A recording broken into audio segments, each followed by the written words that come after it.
നമസ്കാരം. നമ്മുടെ സൗരയൂഥത്തിലെ അത്ഭുതങ്ങളെയും നിഗൂഢതകളെയും പറ്റി ശാസ്ത്രലോകത്തിന് എക്കാലത്തും ഏറെ കൗതുകങ്ങളുണ്ട്. എന്നാൽ ചിലിയിലെ വേരാസി റൂബിൻ ഒബ്സർവേറ്ററിയിൽ നിന്ന് പുറത്തുവരുന്ന പുതിയ വിവരങ്ങൾ പ്രപഞ്ച നിരീക്ഷണത്തിന്റെ ചരിത്രത്തിലെ തന്നെ വിസ്മയിപ്പിക്കുന്ന ഒന്നായി മാറിയിരിക്കുകയാണ്. ലോകത്തിലെ ഏറ്റവും വലിയ ഡിജിറ്റൽ ക്യാമറ ഉപയോഗിച്ച് ശാസ്ത്രജ്ഞർ കണ്ടെത്തിയ 2025 MN45 എന്ന ചിഹ്നഗ്രഹമാണ് ഇപ്പോൾ ചർച്ചാ വിഷയം. കറങ്ങുന്ന പമ്പരം പോലെ അതിവേഗത്തിൽ ഭ്രമണം ചെയ്യുന്ന ഈ ബഹിരാകാശ ശില ചിഹ്നഗ്രഹങ്ങളുടെ രൂപീകരണത്തെയും അവയുടെ ഘടനയെയും കുറിച്ചുള്ള നിലവിലെ ശാസ്ത്രീയ ധാരണകളെ തിരുത്തിക്കുറിക്കുന്നതാണ്. സാധാരണയായി ചിഹ്നഗ്രഹങ്ങൾ ഒരു തവണ പൂർണ്ണമായി കറങ്ങുവാൻ മണിക്കൂറുകളോ ദിവസങ്ങളോ എടുക്കാറുണ്ട്. എന്നാൽ 2025 MN45 എന്ന ഈ ചിഹ്നഗ്രഹം വെറും 1.88 മിനിറ്റ് കൊണ്ടാണ് ഒരു ഭ്രമണം പൂർത്തിയാക്കുന്നത്. 500 മീറ്ററിലധികം വ്യാസമുള്ള ഒരു ചിഹ്നഗ്രഹത്തിന്റെ കാര്യത്തിൽ ഇത്രയും വേഗതയേറിയ കറക്കം ഇതിനു മുൻപ് ഒരിക്കലും നിരീക്ഷിക്കപ്പെട്ടിട്ടില്ല. 8 ഫുട്ബോൾ മൈതാനങ്ങളുടെ അത്രയും വീതിയുള്ള, അതായത് ഏകദേശം 2300 അടി വീതിയുള്ള ഇത്രയും വലിയൊരു പാറക്കഷ്ണം ഇത്ര വേഗത്തിൽ കറങ്ങുന്നത് ശാസ്ത്രജ്ഞരെ അക്ഷരാർത്ഥത്തിൽ അമ്പരപ്പിച്ചിരിക്കുകയാണ്.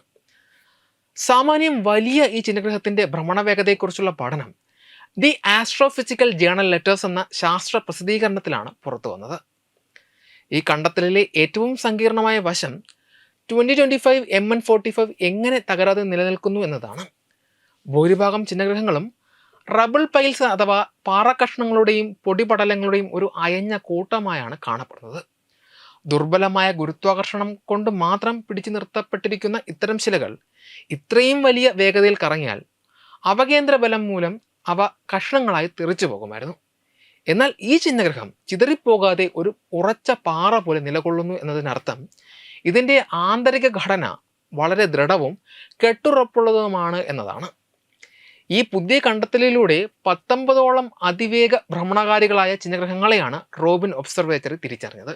ഇതിൽ മിക്കവയും സൂര്യനോട് അടുത്തുള്ള മേഖലയിൽ കാണപ്പെടുന്നവയാണ് എങ്കിലും 2025 MN45 സ്ഥിതി ചെയ്യുന്നത് ചൊവ്വയ്ക്കും വ്യാഴത്തിനും ഇടയിലുള്ള പ്രധാന ചിഹ്നഗ്രഹ ബെൽറ്റിലാണ്.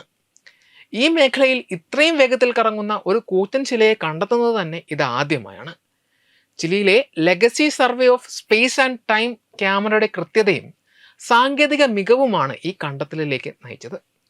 പ്രപഞ്ചത്തിലെ ഏറ്റവും ചെറിയ ചലനങ്ങൾ പോലും ഒപ്പിയെടുക്കുവാൻ ശേഷിയുള്ള ഈ കൂറ്റൻ ക്യാമറ വരും കാലങ്ങളിൽ ബഹിരാകാശ നിരീക്ഷണങ്ങളിൽ വിപ്ലവം സൃഷ്ടിക്കുമെന്ന് ഉറപ്പാണ്. എന്തുകൊണ്ടാണ് ഈ ചിഹ്നഗ്രഹം ഇത്രയും വേഗത്തിൽ കറങ്ങുന്നതെന്ന ചോദ്യത്തിന് ശാസ്ത്രജ്ഞർക്ക് വ്യക്തമായ ഉത്തരവുമുണ്ട്. സമീപകാലത്ത് നടന്ന ഏതെങ്കിലും ശക്തമായ ബഹിരാകാശ കൂട്ടിയിടിയുടെ ഫലമായിരിക്കാം ഇത്തരമൊരു വേഗത ഇതിന് കൈവന്നതെന്നാണ് പ്രാഥമിക നിഗമനം. മറ്റൊരു വസ്തുവുമായി വലിയ ആംഗിളിൽ കൂട്ടിയിടിച്ചപ്പോൾ ലഭിച്ച ആക്കം ഈ ശിലയെ ഒരു പമ്പരത്തെ പോലെ കറക്കി വിട്ടിരിക്കാം. എങ്കിലും ഭൂമിയെ സംബന്ധിച്ചിടത്തോളം ഈ ചിഹ്നഗ്രഹം നിലവിൽ യാതൊരുവിധ ഭീഷണിയും ഉയർത്തുന്നില്ല. കോടിക്കണക്കിന് കിലോമീറ്റർ അകലെയുള്ള ഇതിൻ്റെ പാത ഭൂമിയിൽ നിന്നും തികച്ചും സുരക്ഷിതമായ ദൂരത്തിലാണ്.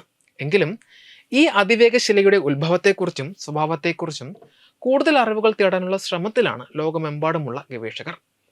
വെബ് ഡെസ്ക് തത്വമൈ ന്യൂസ്.